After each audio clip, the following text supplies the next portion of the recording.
এত কষ্ট আমরা বাড়ি বাড়ি ছায়া ছায়া খাইতেছি না।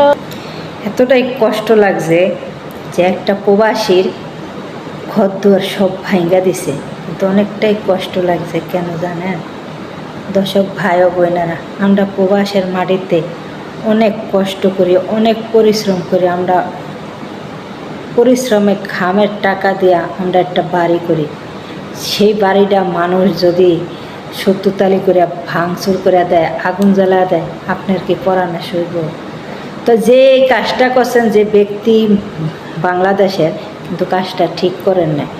আমরা প্রবাসীরাও কষ্টে ঘামের টাকা কিন্তু আমরা সহ্য করলো, আমরা উপর আল্লাহ কিন্তু আপনার এই অত্যাচারটা গজব আপনার উপরও এত বড় গজব দিতে পারে। আল্লাহ বাঁচালে এই প্রবাসী ভাই বাড়িঘর করতে পারবো, ফিরা ভাঙছেন করতে পারবো, আল্লাহ আমাদের তৌফিক দিলে শরীর স্বাস্থ্য ভালো রাখবে। কিন্তু আপনার যে গজব